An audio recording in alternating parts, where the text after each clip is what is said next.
I'm the Talking Skull, and this year I'm playing classic first-person shooters to draw a line from Wolfenstein 3D to Halo. This week, Monolith reinvent their aesthetic yet again.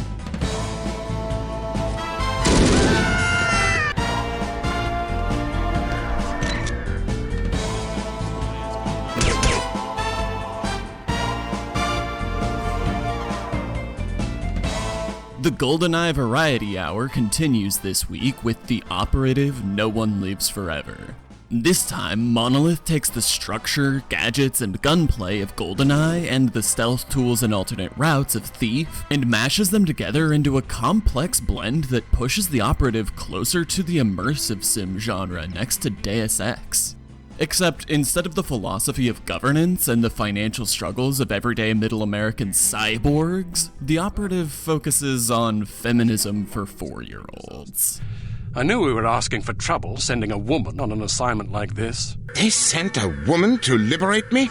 Mein Gott im Himmel. Never send a woman to do a man's work. I wasn't expecting a woman. There's no need to patronize me. Well, I'm sorry, but I didn't realize I was going to have to babysit on this assignment. But isn't the point of women's liberation to allow young ladies like yourself to become men? Like Perfect Dark, the operative fleshes out Goldeneye into a full-fledged spy thriller decked out in a groovy throwback aesthetic and complete with intrigue, twists, and sass. It is not my ambition to be charming. Well, that's fortunate. But this time, the snappy dialogue is not quite snappy enough. I want to speak to someone in charge. As I said, everyone is busy. If you come back tomorrow after 10 a.m., perhaps you can speak with someone then. But my girlfriend is in there now. Perhaps you should have come together. Then you would not be in this situation, and I would not have to listen to you shouting at me. I'm just getting warmed up. It's not my fault that you're out here and she is in there. It is your fault. Enough of this bickering. And if that's their idea of comedy, the exposition is... By all accounts, he was a good-natured, likable young man. Never bullied anybody, only picked fights with boys that were game for a brawl. Got kicked out of several schools before his parents finally stuck him in a military academy. Who? Dmitry Volkov. What?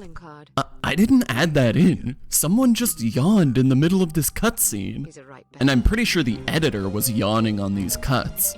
I get that it's a stylistic choice, and I'm sure it's a reference to something, but it feels like getting poked in the eyes every 2 seconds. And when they're not poking you in the eyes, cutscenes mostly just have two people standing stiff and gabbing. So cutscenes drag on, and the rapier wit is about as cutting as a mashed potato. But this focus on conversations produces an unexpected highlight. Dialogue options. Some of these even affect the outcome of the scene. Usually the ones posed as children's puzzles.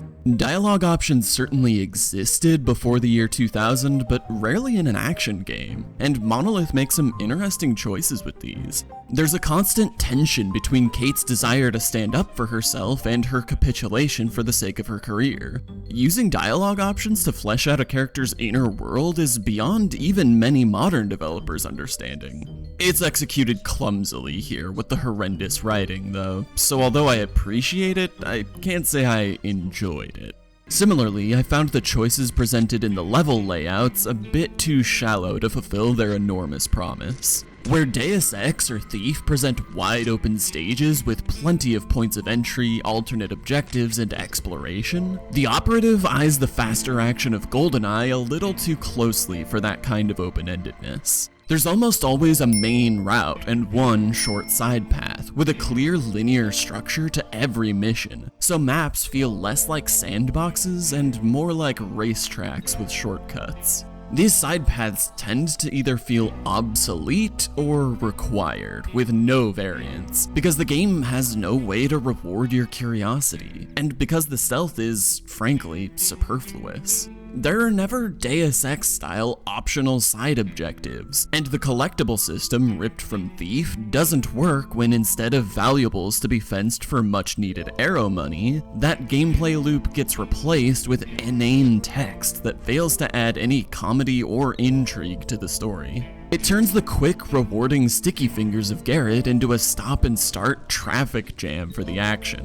When I first saw the thief-style variable floor noise, I thought this sounded like a great idea. As soon as I actually stepped into a level, I started to see the rips at the seams. Too many of Thief's systems have been stripped out, with even the footstep noise only serving to shunt you unceremoniously into combat without warning. At no point does the operative's gameplay push you to engage with the stealth, except when it's required. Sure, you've got a lockpick and some stun gas and some corpse begone, but you can also just shoot the lock, and shoot the guard, and shoot all the guard's friends. The alarm will go off, and never shut up, but now you're just shooting more guards, and what are they gonna do, shoot back? If the combat isn't punishing enough to make getting caught feel like a mistake, there's basically nothing pushing you back to stealth. And that's my core issue with No One Lives Forever. There's no off-ramp from the combat.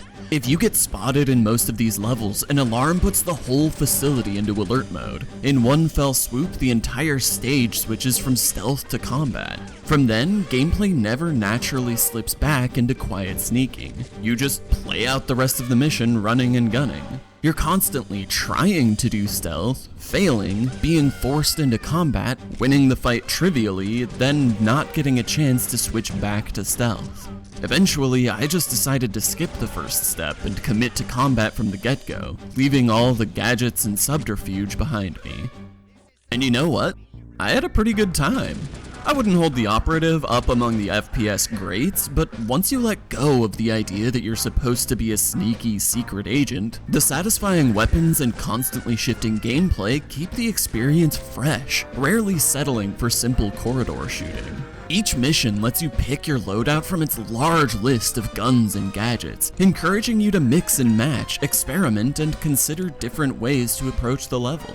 Every stage brings new mechanics, new environments, original layouts, and creative set pieces. The first job alone sees you sniping, brawling, lockpicking, sneaking, defusing bombs, rescuing hostages, interrogating goons, watching your partner die, and swearing your eventual revenge. Even if the execution falls flat, it hardly matters because you switch between modes too fast to notice. This motorcycle might steer like a lubed up egg on an uneven countertop, but its section comes and goes in a flash and it's on to the next adventure. This boss fight comes out of nowhere, anticlimactically cutting off a major villain with an unfitting construction-themed arena, and an uncharacteristically wordless entry. But it does involve a little puzzle, and then it's on to dancing cat-like through this field of security lasers. This is exactly the kind of novelty deluge Daikatana failed to bring to the table, and enables the operative to overcome a mountain of flaws by way of an avalanche of features. Monolith was a fascinating studio. They never had the kind of mainstream success of id, 3D Realms, Rare, or Bungie, but they quietly put out cult hit after cult hit. Blood, Shogo, No One Lives Forever, and eventually Fear, each nestled into its own niche, with adoring fans to this day. And you know, credit to designer Craig Hubbard, who in a 2002 interview identified all of No One Lives Forever's faults and promised to address them in the sequel. If this old stuff is interesting to you, check out the rest of my series on classic first-person shooters to see Monolith's debut and more. Next week, I drag out the last of my childhood favorites to push under the microscope.